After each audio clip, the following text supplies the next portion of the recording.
Welcome to O's Across the Pond, the show covering all things Baltimore Orioles, but from a fresh European perspective. Join us for the highs, the lows, the heartbreaks, and everything in between. Whether you're a die-hard fan or just discovering Birdland, this is your home for passionate, across-the-pond Orioles talk. Let's dive in.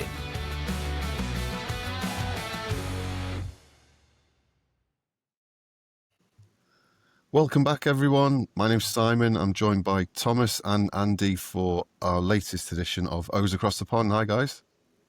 Evening. How are Good you? Good. Yeah, I had a working title for this podcast, which was "Is the prospect of October baseball over in June?" As a sort of, whether that be clickbait or not, but I think I might have to change it, Thomas, and that's your decision at the end of the day, because we just come off the back of a nice series win, which is a lovely feeling. But I'll just quickly run through what we're going to go through. So we're going to talk about that series, and we're going to preview the Rangers series. We're going to do our community questions as usual, because we always love doing that, and we're going to touch on some baseball idioms to go full Alan Partridge. So let's kick things off. Let's talk all things good, and let's talk about that series win. Where do you want to start? Well, we can only start, and I think we might have touched on it in a little pod that we recorded yesterday, Thomas. I think we might have snuck it in somewhere. We won by a few. Was it something? Was it something like 14? I know 22-8. That was what it was. So 6-0 down. Thomas went to bed. He was watching Line of Duty, I seem to remember, which. For the 43rd time that he's watched the series.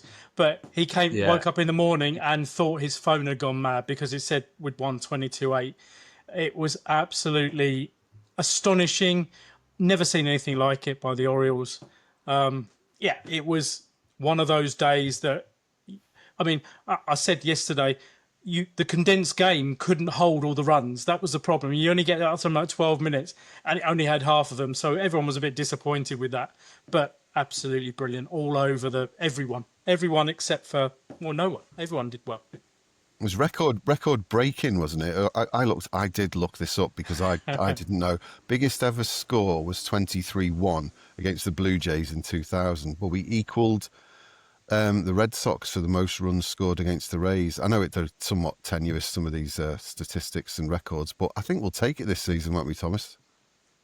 Definitely. You've got to take whatever you can, haven't you, this season? So, when there's Amazon Prime Day and there's 50% off, everybody's just got to grab it, haven't you? It's like Black Friday. July 8th to 11th, that's when Amazon Prime's on there. Take what you can, and to be fair, I'm surprised my good friend South of the Watford Gap hasn't come up with a Scouse stereotype that Scousers take whatever they can usually. I didn't want to say anything, but the other record, of course, is that it's the first time in MLB history that someone losing 8 runs won by 14. So therefore, we'll take another one, and it was only the second time that we'd actually scored over 20 runs, which, as you see there, is absolutely outstanding. But that we are the Orioles, and I'm sure that when we look at Game 2, we'll go, "Yep, we are the Orioles." Yeah, I think just before we went live, Thomas, you were making a point, weren't you, about good starts from the pitchers in particular to get us set in a motion, and I think maybe that's something we saw in that game. Yeah, well, you can kind of discount that from game one. Obviously, we went 6 down and we came back, but as we have known for a while now this season, we need our starting pitchers to kind of, I used the euphemism last week about, soiling their under trousers, but we need them to kind of keep control of themselves and put a couple of zeros on the ball. Now, coming off the back of the game that we've just watched, and we'll get onto that in a bit, that is exactly what has happened. Game 2, that didn't happen. Now, there is an issue with Zach Eflin. me and Andy had this discussion on the North-South Divide show on Friday. It's not his fault that he is the opening day starter. It's not his fault that he is the number one. He is the number one man in the starting rotation. You can't blame him for that. He's doing a job that he hasn't got the skill set to do, as far as I'm concerned. I think many people agree with me. I did go in on him last week, and since May the 11th, his performances, have been poor. And look, it's a year we've had him now coming up to a year. He's going to be going on the IL. That came up before today's game. Mansolino said he's destined to go on the IL. So that'll be his third stint on the IL in a year. It'll be his second stint this year. So, if he goes on the IL, you're not going to be seeing him probably for 3-4 weeks with rehab starts and time. But depending on what exactly is the issue with his back, maybe his performances of late, point to that there has been an underlying issue. He has missed time with his back before. He said that it felt tight, during warm-ups, but he thought it was something he could pitch through. But obviously, the evidence on the box score is that he wasn't able to pitch through that. Wanted him pitched 5 hits, 4 runs, and a home run. No strikeouts. His ERA up to 5.95. Again, it's not his issue.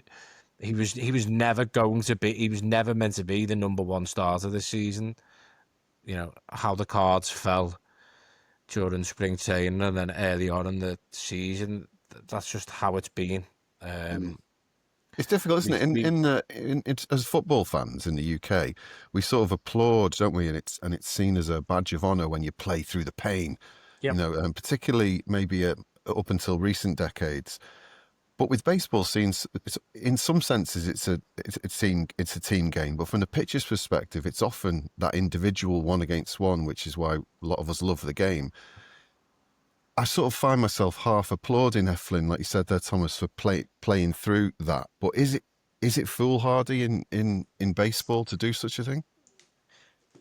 Yeah, see, I see that exactly. That same football, but you're playing once or twice a week. Obviously, the baseball players, all right, starting pitcher's a bit different, but it may explain why he's been so average over the last few starts. And Thomas, you're spot on. And we went through this on the North-South the other day. It would be a third or fourth starter for everyone else. He's had the burden of being the opening day starter all the way through the season. Now, is it a burden? I think it is, because everyone looks up to, he's our number one pitcher. It's been very difficult for him, and it may explain it, but I'm just worried. Back injuries tend not necessarily to be back injuries. They tend to be caused by something else. And if there's something else showing, that's why he's probably going to go on the IL. I was a bit surprised they didn't put him on the IL before the game today, because we could have stopped sending one of our pitchers down to AAA. Stroud could have stayed up, for instance, because you can always bring him back for an IL. Bit of a strange one, but yeah, I think it does explain why Zach has been a little off. But yesterday was a disaster. Was in 1 innings, and then we went on to. I'll always call him Blew It, because it's just funny listening to, because he did actually quite badly blow it in the third of his innings when he gave up 4 runs as well. But it was pretty much awful. 11-3. It was another inevitable one once we went down. Even though the night before we come back from 8 down, you're never going to do it twice in a row. I think I'll just on the original questions from Simon about Eflin and playing through injuries. Sports people, and I think when you get to a certain level, or if you're passionate about the sport, again, when you get to a certain level, you don't want to feel like a burden or a letdown. And Grant, I think that probably goes for 99% of sports. However, I think baseball falls into that 1% where, especially as a pitcher, where it is so mechanic related. Yep. We've seen it with Bautista this season, with his mechanics. If he's getting too far ahead of himself, that he's missing high and away. The examples of that a few times, like got away with it. So with Eflin, there. I can understand, you know. I mean, you don't know how much pain he was in. If it got everybody, you know, we've all had bad backs, but all of a certain age now where you know you live with a bad back. So, is it just being like a slight twinge or something that he thought maybe if you know get through warm ups, if I can loosen it up in the game? I don't know, but I just think with it being such a mechanic based. I mean, even batting in baseball, it's all mechanics. If your mechanics are off, you are not hitting the ball. It's probably it's the hardest sport to hit a ball, and it's probably the hardest sport to throw a ball. So in that regard, you know, obviously you've got Blewett Blewett's there. Do you say something? Should he have said something? I don't know. Yeah, but I can understand it one way, but I just think with it being so mechanic based, if he knew it was bad, and you know how many pitches did he throw in that first inning?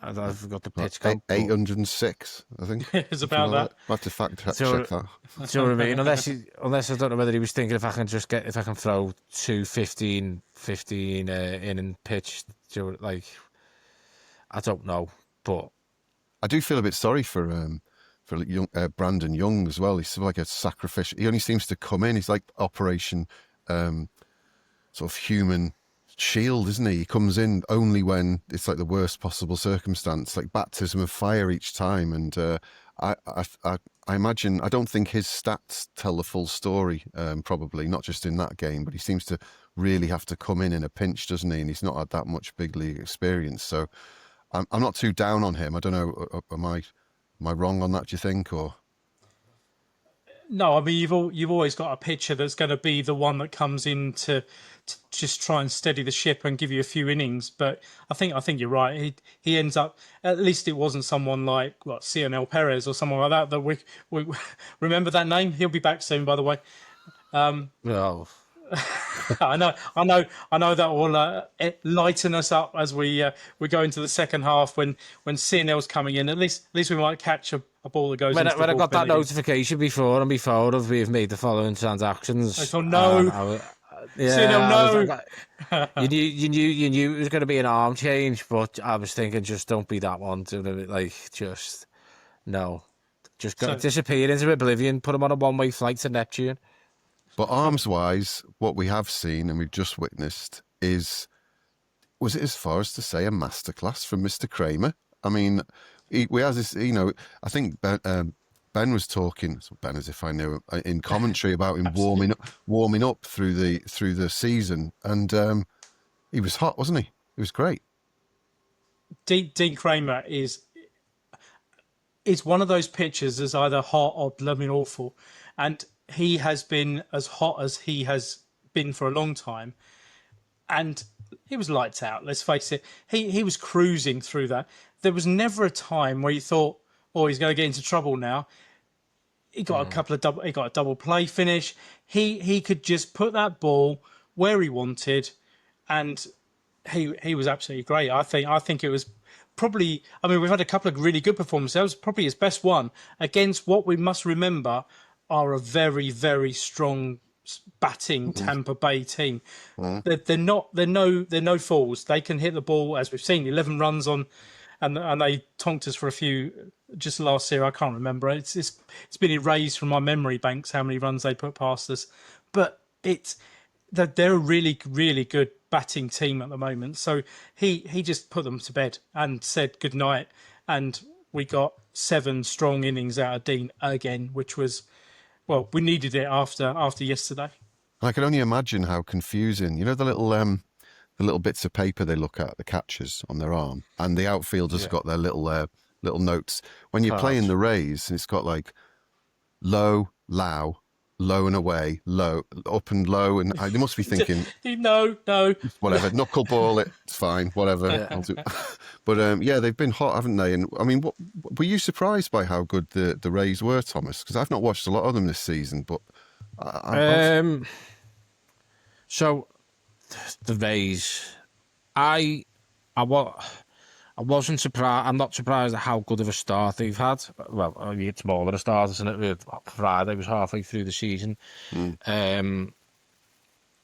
I have said for a while now that I think that they could fall off after the All-Star break due to just, we know, Florida weather and they're playing a lot on the road. Yeah. However, did say on both pods with Andy this week, I think come the end of the season, the Rays, depending obviously what goes on at the trade deadline, if they can go out and get another, if they can go out and get another starting pitcher, we discussed potential trades on Saturday. If they can go out and get another starting pitcher at the deadline, I think they'll be the number one team in the AL East. And they'd probably be right to have a run of it. You've got some outstanding talent in that team. Yep. It's just whether, when they play with them playing so much more on the road after the 15th of July or whenever the All-Star game is, I think it's around about then if they can keep up their performances that they have been doing, I've got no doubt they'll be up there in the AL East, and they will. They have the potential to go on a deep playoff run, but yeah, I'm not surprised. I don't think you can. The Rays, the last 2 years have been there or thereabouts. Obviously, the year that we finished with 101 wins, people forget the Rays started the season was at 14-0, 15-0, and they did fall off. So this is an organisation that in this AL East, along with the Orioles for the next few years, can do something. The issue that the Rays have is obviously impending ownership change that's been talked about last week. Well, it's been talked about for a while, but I think it was 1.6 million that an offer, is being accepted. Whether they're going to move out of Tampa, I think they want to stay in Florida, but it looks like they're going to move out of Tampa. Mm-hmm. I'll be glad to see the back of the Trop because it is the worst ballpark in humanity. I don't know. I think Oakland pushed them close, but yeah, it was horrible. At least Oakland had a soul, didn't it? Well, Oakland did have a soul until the Fisher family went in and ripped it out. Indeed, but Tampa's the same. Tampa never really had the soul, did it? That's the thing. It was always half empty. Blooming cowbells ringing out in a 72-degree amphitheatre. We've just gone through an ownership change, and there's a lot of eyes on Rubenstein and Elias heading to this deadline and the impending off season. I think it's slightly unfair on Rubenstein, the eyes on him, because he's technically been the owner of the Orioles now for 18 months. However, he only took over on the eve of last season, the night before last. So he's only had one full off season. And you come in and you go, you had 101 wins the year before I've come in. We've had 92 wins this season. And now we've got this season, yeah. So he's probably looked at it. So if the raised ownership that comes in can do something, and there's potential, there is potential there for that organisation. It's just going back to this season. I think that they're a threat to the Yankees in the AL East. The Yankees got pumped by the Athletics last night. I know they're winning at the moment. Indeed. So they're likely to be two games behind after today, because obviously, if we mention it, I think that the Rays lost today. Oh yeah, to us. So all good. I think that the Rays got the Yankees as well next week. It's the Blue Jays have got the Yankees next week. That's it. Yeah. So. 4-game series, which is going to be reasonably pivotal, because as we know, the Blue Jays are not far behind. They're only 3 games behind as it stands before tonight's games, and I think they're winning as well. So yeah, they're going to be 3 games behind the Yankees. So it's tight at the top, and it's getting tighter at the bottom, which is nice.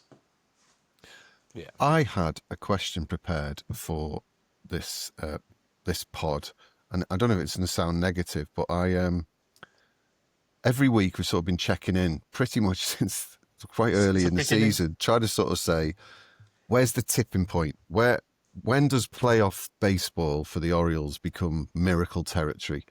And we just about seem to stay in on the right side of that. But I'm not sure where's your head at with it at the moment, Andy? Because I honestly don't know where mine is. No, we've been teetering around the 5, 6, 7 games behind the wild card slot since the beginning. we've never really gone too far off it. But I'm starting. We're not making the ground up that I think we need to do for us to be pushing for that, and therefore, I'm moving towards the glass half empty rather than the glass half full. We're too erratic, and this series has proved exactly that. We won by 22-8. We then lost 11-3. We then won 5. We're never going to get. We need to get that long series where you get 5, 6, 7, 8. I mean, we did it. We got to 6 games, but I can't see that has happened. I'm pleasantly surprised that we did a 2-1 over the Rays. We didn't predict that when we started talking about it on Thursday, but I don't think we'll finish last. But I don't think we've got enough in our lockers, especially with the injuries, and then another Zach Eflin going on the IL as well. I don't think we've got the Grayson Rodriguez's, the Carl Bradish's coming back quickly enough to be that push that we could have. And we've got this impending trade deadline, which we've spoken about a lot on here. We don't know whether we're going to be buyers, sellers, neutral at all. All of those are possibilities. It could be a bit of a mix and match. It could be buyers and sellers. But I don't think we've got enough in the locker to be a playoff team. So I'm nearly down to it's not going to happen this year now for me. I'm sort of resigned to the trade deadline for the last umpteen of them, with the exception of Corbin Burns. The feeling has generally been one of, yeah, that wasn't very good. And I imagine it'll be probably similar. I don't know. What do you reckon, Thomas? Being the ever optimist that I am, I still think it's on. After tonight, we're 7.5 games back of the wild card. Only 4 games back. Only 4 games back of the Red Sox. So you look at it and we've always said with the deadline now being 4 or 5 weeks away, that's kind of how long we've got to improve. But when you look at what I forgot the bastard's name. Mike Elias has said, yesterday, and I'll just read his quote. So he said, "We're still fighting and playing for 2025." As he was speaking to MLB prior to Saturday's loss. This is a team that we had high hopes for, and we can still see the talent on the team, but we stumbled out of the gates and dug a hole, and it's still haunting us. I think we're playing better and things are moving in the right direction, but there is a deadline coming up, and we're going to have to make a strategic decision around that sometime within the next month. So, and he goes on to say he doesn't have an exact day in mind, but we'll use tools and judgment to decide when that might be. But when he finished with, we're hoping to keep playing well and keep racking up wins. Firstly, we are all hoping that they keep playing well and racking up wins. Secondly, that leads me to think he's probably on a 2-week time, like kind of halfway from now and the deadline, where he doesn't want to leave it too late, try and lose out on a deal. I think the return series at the Rangers, and then have we got the Mets or the Braves after the Rangers? Braves. Then the Rangers and Braves series, I think, will solidify our position at the deadline. I think it's kind of irrelevant. It's irrelevant in one such way, and then very relevant in another way. And what I mean by that is, no matter what, if we were to go on now and lose 6 games on the bounce, Zed and Berry's out of it, you probably look at it 10, 12 games back of the wild card. Done, dusted, que sera. Loads of players are going to go, but they're going to be players that are out of contract at the end of the year. They're going to be players like Zach Eflin, where I had him going at the deadline, but with this injury now, it's highly unlikely that he is going to be going at the deadline unless somebody takes a punt on it. Come the point of the deadline, he is probably going to be back off the IL to a team take a chance on him. I don't know. The issue with Zach Eflin is if he doesn't go, do you offer him a qualifying offer on the chance that he says no, and then you get the trade pick in next year's draft, which is looking like an excellent draft to have extra picks in? Or do you just go, we're not going to give you a qualifying offer, we're not going to trade you, we'll get what we can out of you this year and be gone, done, dusted, and just... That's where I think it is. in the very relevant side to the argument is no matter what happens between now and the deadline, they need to, as I said to Andy on Saturday, need to get the ducks in a row. What I mean by that is they can't just put their eggs in one basket and go, for example, well, he's too old, but for example, Max Scherzer is out as a free agent again in the off season. If they were to put all their eggs in one basket with him, and he then goes and signs somewhere else, we're going to be left in limbo again, like we were with Corbin Burns. Granted, the free agent market for pitchers this year is about 25 pages long, whereas last year there was 3 available. So it's just about retooling. Ryan Ripken said it on this show. I've had conversations with people on social media. It's just about retooling. So what can he get back? Can he get a pitcher that is performing well, say in AA, AAA, and wants to develop for next season? Those are the kind of things you need to be looking at. But what he needs to address for next season, and probably my only focus, is pitching, because the pipeline's full of bats. The starting lineup is full of bats. You're going to lose Cedric Mullins, Ryan O'Hearn. So you're going to need someone, obviously, to replace Ryan O'Hearn because of how superb he's been this year. Although, as much as I like him, it has come totally out of nowhere, a career. Nobody had the start of Ryan O'Hearn. Yep. And he's has cooled off a bit. Yeah. You're still going to have to replace that, Yep. Next season, Heston Kjerstad is probably going to come back. He's probably going to have another chance. He's been struggling down at AAA. But again, don't read too much into that, because when Colton Cowser went down to AAA, I think people automatically think, oh, they're dropping down a level. The numbers are going to come back up, and that he's going to come. But the key is they're going down to AAA to work on things. So they're going down to get more plate appearances, and that's where they can expect. You can't experiment with things at the big, in the big leagues. Jackson Holiday couldn't do it last year. He's gone away in the off season, sorted out his hands, sorted out his stride. That's what Kjerstad's doing down there. So yeah, it's addressing the pitching. We're probably going to lose Baker. Soto. Is Soto the team control next year, or is he a free agent? Or is it Sir Anthony Dominguez? Sir Anthony, I believe. So, you're going to have to look at your bullpen and your start rotation, but they are the must-dos at the deadline. Okay, excellent. Right, so frivolous diversion of the week. We like American things, or some American things. We're not going to get political or beyond baseball too much, but I wanted to just explore baseball idioms, because even we've talked about this before, but sometimes when you meet people for the first time and they ask you what you're into and your hobbies, and you say baseball, they're either really interested or there's just a stunned silence.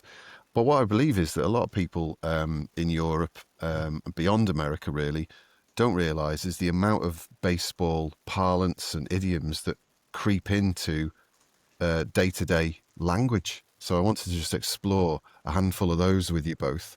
Because, there's one school of thought, which may be the slightly older amongst us, who sit outside their houses in deck chairs swearing at traffic, who think that the British English is being bastardised by our friends across the pond, with things like my kids referring to lifts as elevators and giving your kids time out. And, instead of going for a drive, we now go for a road trip.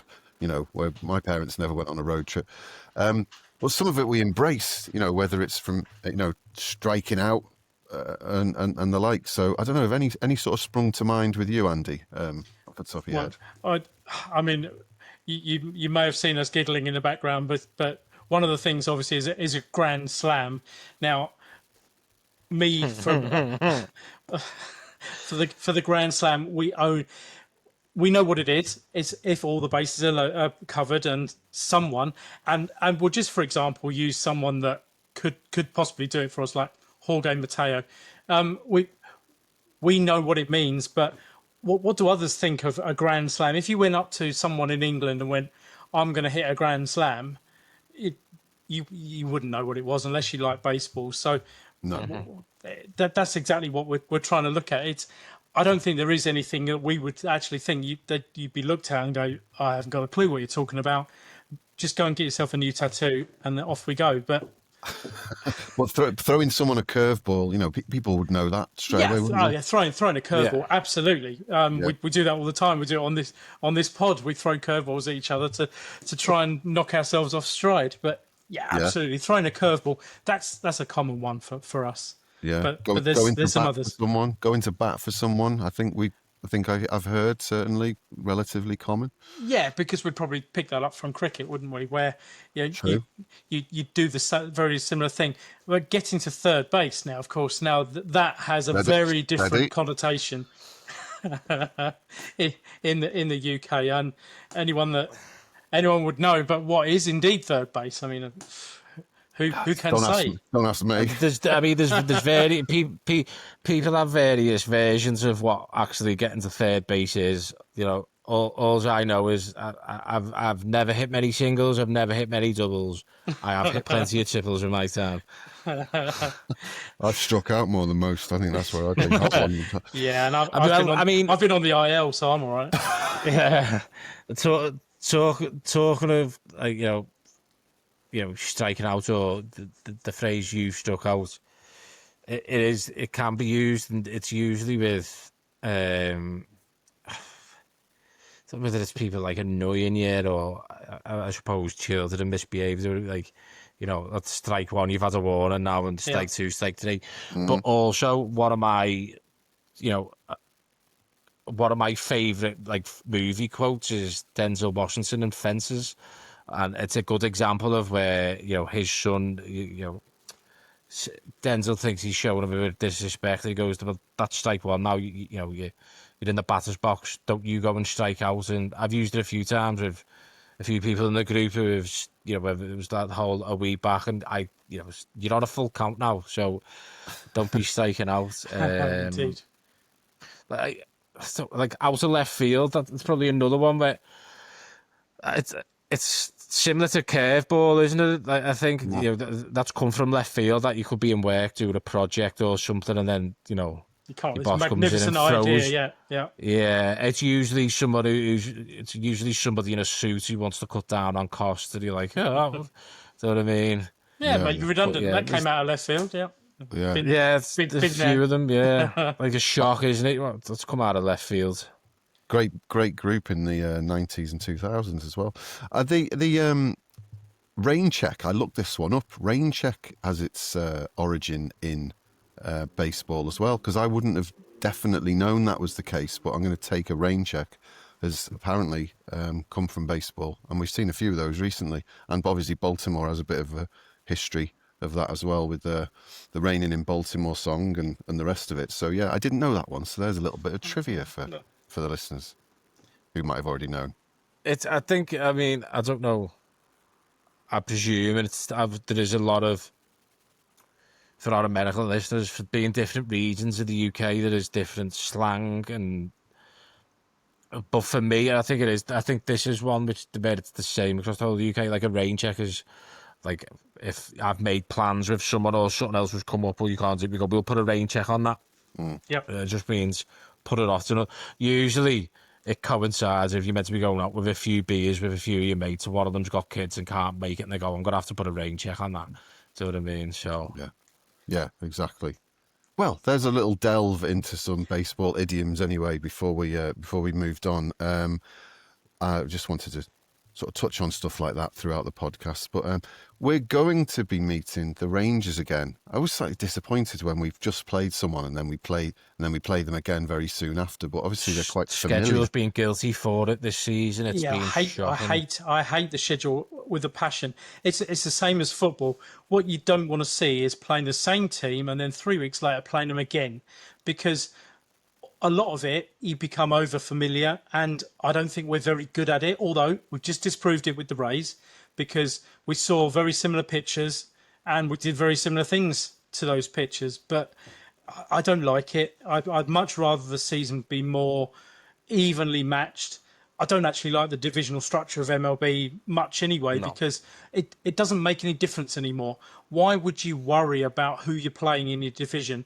Why don't we just reset and you play the same number of games against them, even it up, so we no longer have to play the damn Yankees 73 times, and we can play the San Francisco Giants more than once every 5 years.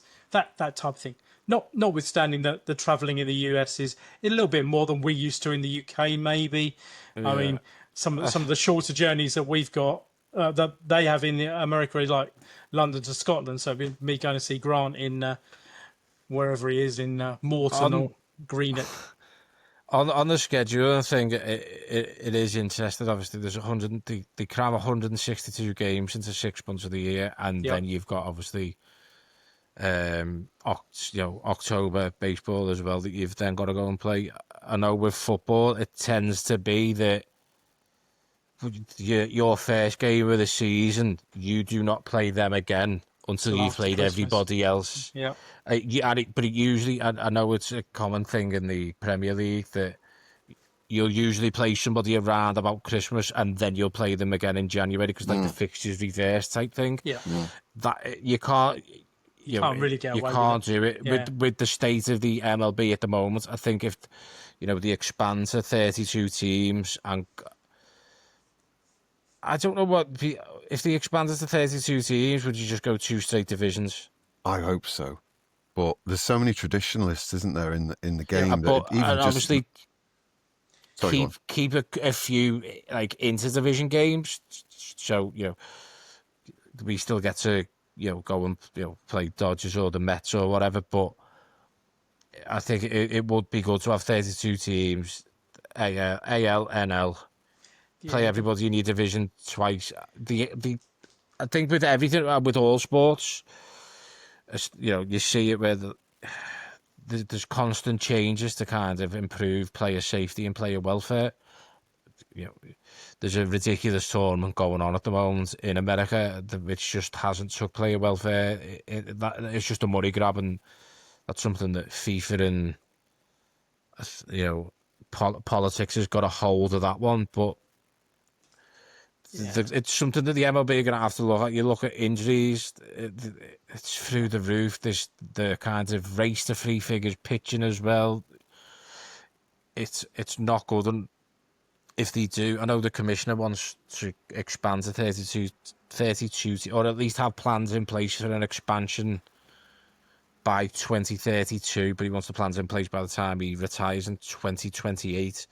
I think when that expansion comes, you are going to have to change it, and I think it'd be a positive change. I know there's traditionalists out there. I love baseball. I love the tradition behind baseball. However, everything evolves. Everything. Could you imagine 10 years ago sitting down and talking to a group of diehard baseball fans who've been watching the game for 40, 50 years going, what do you think about automated ball system? You would have been kicked off the porch or shot. You know what I mean? But now, time's evolving. They do need to do something with the schedule. It's not. I noticed it last year. We opening series of the season. We played the Angels. Then the 3rd series of the season, we were in Anaheim. Yeah, it's happened again. This, playing the Rangers, Rays. Who else? Did we play pretty much close together earlier on? Was it Twins? Twins.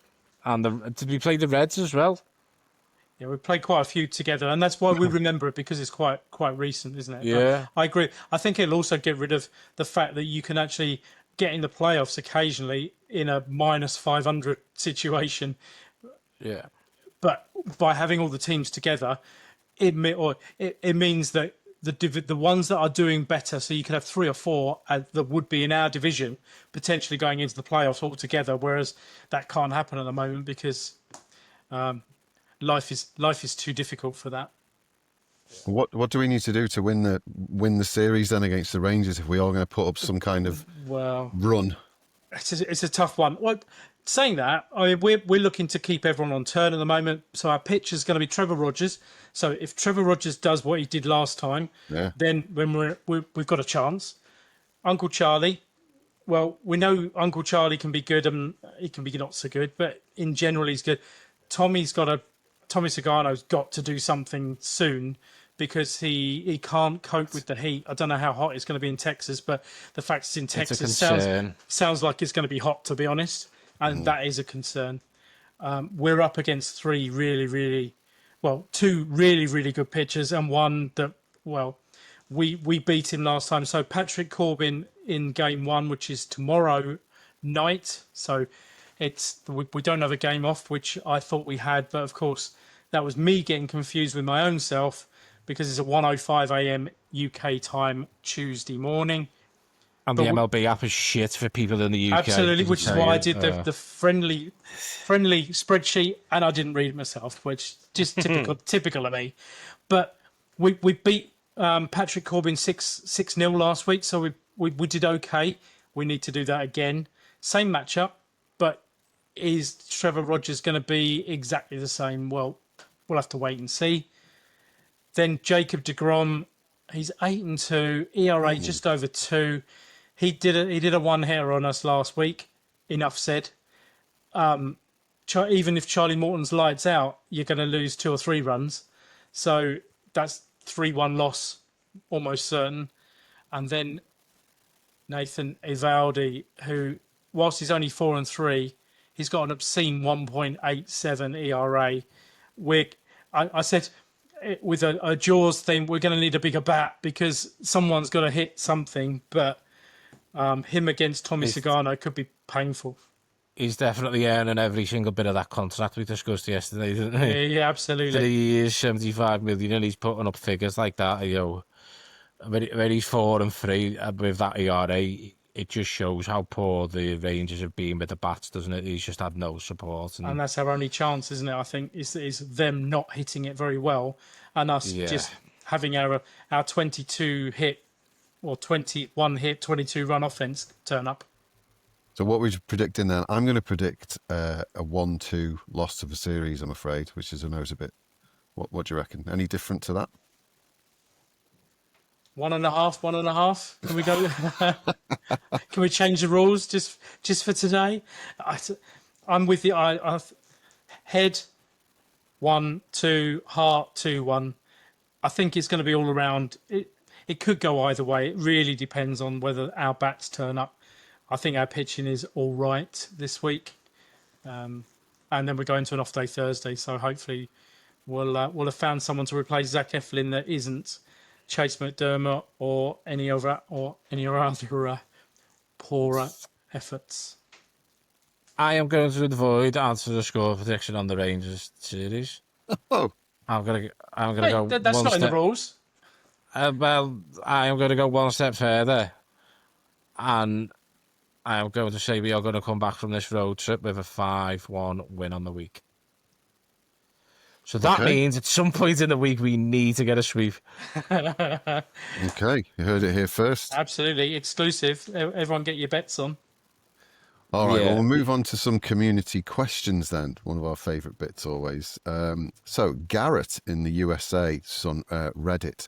What's your take on Zach Eflin's late June injury and performance? We have touched on some of this. Should Baltimore push ahead with him as next week's starter or slot in another arm? So it's quite extreme. It might be a little bit irrelevant as well, depending on the IL situation. What do we think, Thomas? Again, like I said before, this is the third time of the year he's been injured. We know he's had back issues. He is going to be going on the IL tomorrow.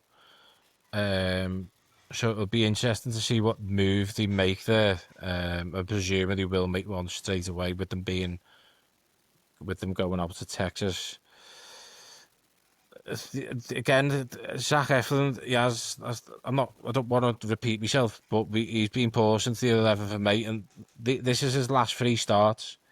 9 innings pitched, 27 hits allowed, 17 runs, 4 walks, 6 strikeouts, 6 home runs. That, in those 3 games, is a 1.7.00 ERA and a 3.44 whips, walks and hits per inning pitched. That's what it is. So, in regards to what they're going to do with him, I did think if he wasn't going to go on the IL, they might have an opener. Maybe a Keegan Aiken and see how if Eflin could come in and pitch 3, 4, 5 and then go to the bullpen for 6, 7, 8 and then Bautista close off on 9. But obviously, if it goes on the IL,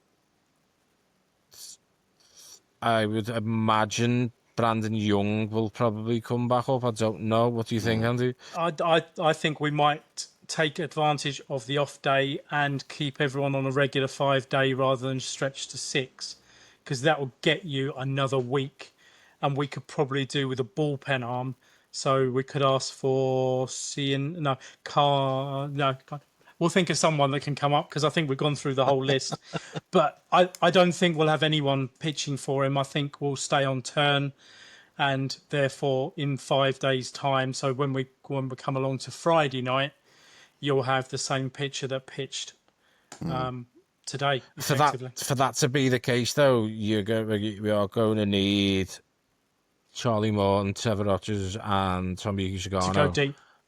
To at bare minimum 6. Yep. You know, if somebody Susano can do it, we know we can pitch 8. We know Trevor Rogers pitched 8 scoreless last week. Yep.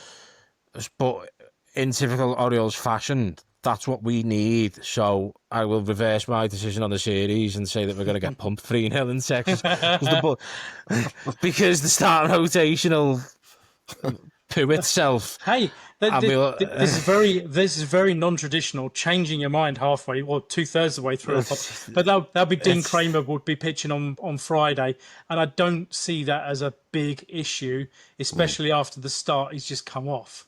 So I think they might chance it, and Dean tends to be an every 5-day person without a problem. But they've got to make a decision at some point to do it, and maybe we end up with a spot start later in that rotation if one of the Rogers, Charlie Morton, Susano has blown apart.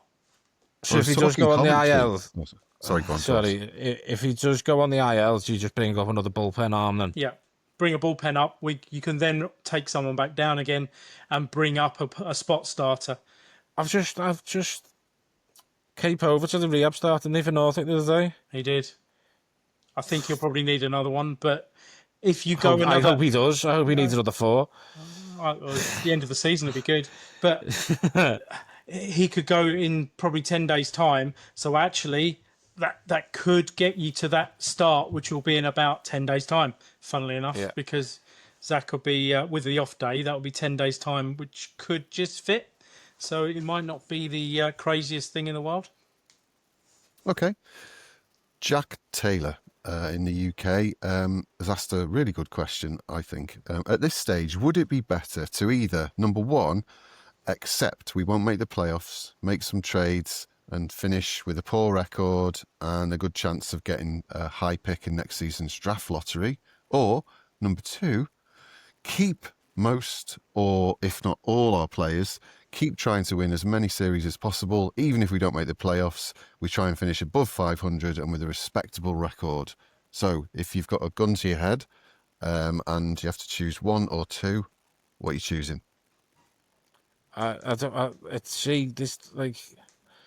isn't there a fair? Why isn't there a fair? Right, Jack, you're a well-respected member of our community. I like your contributions, I really do. However, couldn't you just give us like option 3? Carry on trying to win games and make a few trades for next season. Because look, number one for me is kind of, I don't like using the word. It's not tanking as such. I'd class as kind of respectable tanking. Do you know what I mean? But we're not going to do number one. If anything, it's more likely going to be number 2. But the players that are going to be leaving, they're not going to be... I would be very surprised if anybody under team control goes at the deadline. I know I did discuss in hypothetical yesterday with Andy, a potential blockbuster trade to lose... Felix Bouty, it's not going to happen. I think the only one who was in danger of going at the deadline under team control was Ryan Mountcastle, with him being injured and he's going to be injured past the deadline. He isn't going. I think it's a case of we are still going to... Kind of what I said before earlier on, the next 2 weeks are critical because of Elias's comments. He's not going to be waiting until the last week of the deadline, the last 2 days, he's kind of sounds like he wants to get his shit in one sock, and I think the next 2 weeks we'll have an answer to that question. I think it's hard to answer it now because of where we are. But I think it's fair that we have considered option 1, option 2, a made up option 3, 4, 5, and then 6. But yeah, I like his option 2, which is a bit of both. I think we will keep most, or if not all of our players, because I can't see anyone, maybe O'Hearn disappearing, because I think he will go and there are suitors for him and they could give us a decent haul. I don't think any of the others have shone in much glory lately, or enough glory that there's enough for them. So I think we'll end up keeping them, even if we don't make the playoffs, and try and finish it around 500. I think that's the aim of our season. If we can get to 500, we don't crash and burn, because crashing and burning inevitably means full rebuild, and we can't afford to do a full rebuild. I mean, we've got to rebuild from where we are, and that's what all the back office have been saying all the time, and the front office. We need to just tinker. We don't need to change the whole ethos of the club. I was having a conversation before in a UK Ravens and Orioles chat to Mikey Brown, and I was saying to him, look, like, the frustrating thing is at the moment, like, well, I asked him the question: is what's worse, being totally and utterly hopeless, or being totally utterly inconsistent? Because at least with the first one, being utterly hopeless, it's done. Do you know what I mean? Yeah. You're upset of it for a period of time, but you get over it. Whereas what we're doing now, inconsistent, you're like, I haven't got an answer. Like, I need an answer. What's going on? And it's frustrating. We never know. And I think it is, what people need to remember is we are so far away from a rebuild. The words that you mentioned, we've got about we've got, I think, 6 players under team control up till like 26. A few of them then going to 27, a few of them going to 28. So the rebuild's not happening. Ryan O'Hearn is going to go at the deadline. Done, dusted, gone. Unless Michael Elias turns around and offers him a deal, I don't think he's going to. Cedric Mullins is going to go, and I think he lands at the Astros. If he lands at the Astros, we could get some decent pitching back for him there. That'd be my preferred destination for Cedric to go. Interesting shout.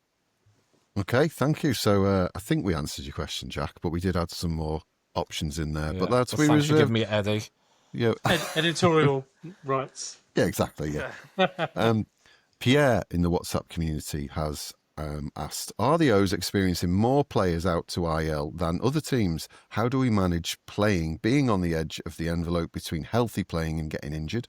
And are our players getting hurt because they're almost trying too hard to secure wins? So I can caveat that, I can bolster that with a little bit of stats, because I've done a little bit of homework on this one. Apparently, we have had 22 players on the injury list so far this season, and we've still got 11 on there, and half are pitchers, which definitely explains some of the issues on the mound. So what I couldn't find a definitive answer on is where we compare with others, but I know the New York teams have been struggling. I mean, I've got I don't know if you can look carefully if you're watching this on YouTube, you can see the very smallest of violins that we're all playing, as both New York teams struggle with huge amounts of injuries. And the Dodgers as well have been struggling. So there's an even smaller musical instrument that we're playing there. Is it a victim mentality that we've got, thinking, woe is us, we've got loads more injuries, or what do we think? It's an easy one to fall back on, isn't it? And it's the same as Manchester City have got 38,000 people on their injury list. As you know, as you rightly said, the violin is very small for the Dodgers. The problem with the Dodgers is it doesn't matter how many players they have on the injured list; they'll just go and buy another one. And the same with the Yankees to a certain degree, and the Mets. I think there's a mix with us. We have some very, very honest players that really do try really, really hard. And I'm thinking of Jordan Westberg as a prime example, where he goes on the IL because he's done something trying to get that second base or trying to do something a bit more. So you've got that. You've got the Colton Cowser who does stupid things. He does. I mean, I was surprised he didn't fall in a heap after the superb catch he had in the eighth inning today, because we do try really, really hard. Some of the players, other ones are just injury prone anyway. So we've mentioned Zach Eflin. You've got Tyler O'Neill. Exactly. Tyler O'Neill's DHing today. I think they can't even risk to put him in the outfield when he's in a rehab assignment because he might tweak a neck muscle, or I mean, you just can't help it, can you? One of his 9-pack. Absolutely. We've got a mix, haven't we? We do get through a lot of Tommy Johns, though, and I do get worried about that. We've had many over the last couple of years, and with the exception of Felix, they've never really come back as good as they were. Felix, well, had a bit of a shake today, but he's not brilliant when he comes in without a save to have. So I think we have more than most, but I don't think it's a clear because something we're doing. I just think it's just a mix. The Dodgers, just can you even count the Dodgers having an IL just because of the amount of money? And like, is it ever an IL? Like, because you're just gonna go out and spend money on it. It's like Marcus Rashford crashing a Bentley. He's just gonna, I don't care, I'll go out and buy another one tomorrow. Like, they're not bothered. You look at teams like the Diamondbacks. They've lost 3 to Tommy John, and they lost 3 to Tommy John in the space of about 2-3 weeks. They just capitulated injury-wise. A few of our players, again, this is something that we kind of touched on the other day, are on the IL from last season. A lot of pitching injuries there. You've got Rodriguez, Bradish, Means, Suarez. There's 4 pitching in, and 3 of them, are probably in your starting rotation. Yeah. It's not great, but again, it can go back to the arguments that we had before about 162 games in 6 months. You are going to get injuries, especially with this pitching race that there is. Pitchers want to throw. It's weird. You go back to like Jim Palmer's that are pitching. Everyone's to come out and they pitch 400. The starting pitchers pitch 400 innings a year, whereas like when we got Corbin Burns last year, he was like, I think one of the first things he said is, I want to come here, obviously do a job, but I want to be pitching 200 innings. Like, the workload's come down, but like the kind of pressure has gone up. We're halfway through the season. I am not surprised that more players are falling on the IL. Adley Rushing is the first time he's been on the IL in 4 years. He's worked through a lot of stuff as well. He had the hand injury, which comes out that's been that was kind of resulted in his poor performance the last year up until the last month. Injuries are going to happen. The speed that the sport is watching it. It can look a very pedestrian sport. But you look at the speed. Some of these players are running, 90 feet to each base, running in from the outfield, bouncing into walls. Someone like Adley Rushing who catches 4 times a week, sometimes 5, and a day designated and then a day off. It's a toll on the body. These things are going to happen. Yeah. I think the one thing that can help reduce injuries. Grant mentioned this the other week, that the fact that an awful lot of players in the big league seem to have a BMI in 3 figures. I get you get power hitters, do you know what I mean? Catchers have a bit of weight on them, but come on, it's a bit of nutritional and look after yourself a little bit more is going to reduce the load on joints. Yes, indeed. Yeah, do you know what I mean? And the Panda as well. The Panda used to be good. But the one exception to that is people say Byron Buxton. He's built like an Adonis, but he goes down more times than Tyler O'Neill. Okay, right. Well, thanks for the questions, everyone. We're going to finish with a few positives. Andy, do you want to kick us off? So my positive is Gary Sanchez at the moment, and he just reiterated that today. And the notes were written before we had today's game, where he was great again, batting 254, I think he is now. we gave him a fair bit of stick, it's fair to say, on this pod in early days. But since he's come back off the IL, it's showing why we paid $9 million for him.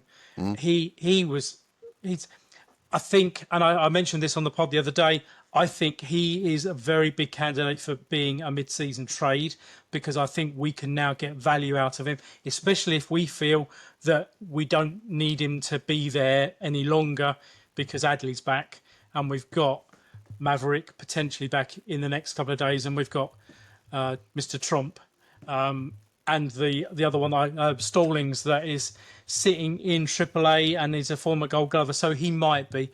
But he is my positive. I was going to go for the two Ramones, but someone beat me to that. So I went for Gary Sanchez, and I think he'll have another good week. He seems to be really coming well with catching every single day, pretty much. So, Thomas, what could yours possibly be? Look, the two Ramones, and without fear of kind of repeating myself, these have been outstanding. So, Ramon Laureano, he's batting .273 now with 10 home runs, 26 RBI on the season, 45 hits. Missed a bit of time at the start of the season. We struggled to get him into games, but he's playing pretty much every day. I'll come back onto Ramon Laureano in a second, because I've got a kind of counter question about Ramon Laureano and somebody coming back off the IL in the near future. And then, Ramon Urias, 199 at-bats. He's got 29 RBI. He's batting .261. His OPS is .711. I've said this time and time. Ramon Urias is probably one of the most underappreciated Baltimore Orioles of the 21st century. I'm telling you now, because he's solid. And you look at that play today at third base. He's a Gold Glover. Yeah. This is what you're getting from him. Back to Ramon Laureano and the situation in the outfield. We've just mentioned him briefly there. He got a home. I think he got a home. Was it a home run today or yesterday? It was for down at AAA. Tyler O'Neill is going to be coming back off the IL. What do you do now? So my point of view is he becomes your fourth outfielder and only plays against left-handed bats. Yeah, I don't think you can do anything to that outfield now. I agree with you. I think the outfield is settled. I think you're right. I think he should be the fourth outfielder. He should DH. We've got a few candidates for DHing, let's face it, unfortunately. But I agree with you. I like Laureano. His arm is superb. He is... What? I've not heard anyone mention that about his arm. Oh. I thought something went wrong with the pod then. Really, his arm is good. And he can run, and he's situational hitting. We were mentioning it during the game today. He comes in every time. And just a little mention, I'm having a little double. Buck Britton is my other positive at the moment, because he has some mad reads on baseballs and sends people that you'd never dream to send home. Gary Sanchez chugging home from second base, and that's being fair to him. He was chugging at full speed, but never in doubt. I'm throwing in a second curveball just so we can get there. I mean, again on Laureano, he's 2.1 wins against the replacement, so he's in that bracket now of 2 to 3. He's up to 2. I think 1 to 2 you're looking at a solid start. 2 to 3 he's a good player. He's a good player, and a lot of this team, they are trending in the right that, Gary Sanchez, but although it's being kind of forced upon him, he's catching every day, and look at what he's doing. Don't get me wrong, he's earning a decent amount of money. He's a backup catcher, $9.5 million. It's not to be sniffed at. A lot of stick when he came in. Before he came back off IL, he was batting 125 on 125 on the 374 or something stupid since coming back off the IL. Yeah, it's just, and his OPS as well is through the roof, and you're like, is this something that if Adley is going to be out for a while, is this something that we thought was going to be bad, but is now something that we, turn this a bad could be into a manageable? good. Yeah, great.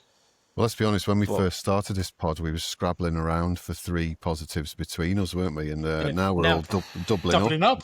So there's definitely some light at the end of the tunnel. My one, I was nearly going to put Mansolino, but I'm going to wait a little bit for that. I'm just going to keep my powder dry on it a little while. But Kobe Mayo, 3rd time lucky to me, he's starting to look like a big leaguer. He looks more comfortable and relaxed when he's coming up to bat. Something maybe psychologically has clicked, I feel. Obviously, he got his first home run, notwithstanding, the situation being from a position player. But you still got to hit the bugger, haven't you? I think that'll do him the world of good in terms of confidence. He's getting on bat regularly, and let's be honest, in the absence of Mountcastle, he's been, touch wood, been pretty faultless. On base as well. So I'm starting to see the Mayo we hoped we'd see. Yep. He has been solid at first base. He had a couple of excellent short-hop picks the other night in game 1 against the Rays. He's been outstanding. Do you know what it is with Kobe Mayo? I mean, I was disappointed that he didn't make the opening day roster. Looking back, it was regardless of how the start of the season, it was obviously the right thing to do. I was disappointed in his comments, after not making the opening day roster. The issue that Kobe Mayo had, he was, every time he was coming up, Mountcastle was there, and you had Urias at third. Look, Kobe Mayo can't play third base. That's been found out this season. Like he can't play third. Not every day. He isn't. He isn't on the level to be an everyday third baseman, but he's on the level to be an everyday first baseman. And what has helped him massively is, he's probably pretty close to getting a call up anyway. It was probably a few weeks ahead of schedule with Mountcastle going down. But with Mountcastle being out for 3 months, he knows he's the everyday first baseman, so he hasn't got that stress of have I only got 2 more weeks and I'm down again, or a couple more weeks, then I'm back down to Norfolk. He knows that he's effectively the everyday first baseman now until the off season. Mountcastle he reckons it's only going to be 2 months instead of 3, but even then, coming back from it still says a hamstring impingement. If he's having 60 days off, it's probably some form of a tear. He's not going to be back proper before the end of September. So, look, this is it's a good thing for the O's, because if Kobe Mayo takes this chance like he has been doing and grabs it with both hands, makes that first base position his, gets at the moment he's batting 9 in the lineup. But it's suiting him. It's suiting the team. It then comes. You come to the off season, you go, Ryan Mountcastle, what a year left of team control here. Move him on. You'll get something decent back with Ryan Mountcastle with a year of team control. Yeah, absolutely. Well, we also have, just before we finish, excuse me, we have a little competition at the moment, don't we, Thomas, that you're running on the socials for an Orioles All-Star cap. So for our listeners to please check that out. And there's a few things you need to do. See if you get your hat in the ring, pun completely intended, and see what you can muster. Give us a follow on Blue Sky, Twitter, Instagram. I don't know, bloody MySpace, whatever. I don't know what else we're on. Reddit. We're on Reddit. We're on Reddit. I keep getting told off by the Orioles Reddit community. Oh, me too. Yeah, you can't do anything on there, can you? Lighten up, guys. Let us. It's like a caliphate that Orioles Reddit. That's us flagged by Spotify now. That's it. Finished. See us. It was nice knowing you all. See us outsiders as infidels. You can't. You're not allowed to grow a community in a community that wants to grow. Jesus Christ. Oh, but thank you to our community for the questions, and we hope you've enjoyed. Just one more thing. Oh, sorry, I was wrapping up there. For the community, there is the MLB are doing an event down in Hackney, August the 1st to the 3rd.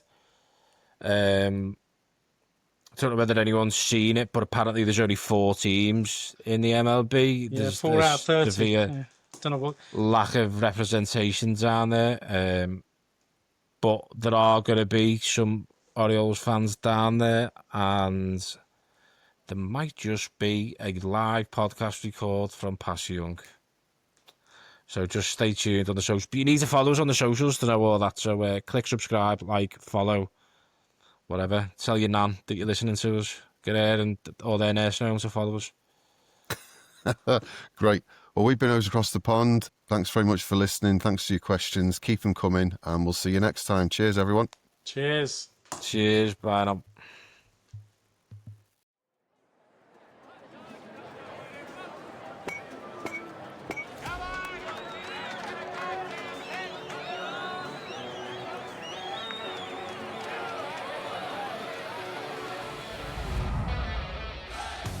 That's it for this episode of O's Across the Pond, bringing Birdland to Europe one episode at a time.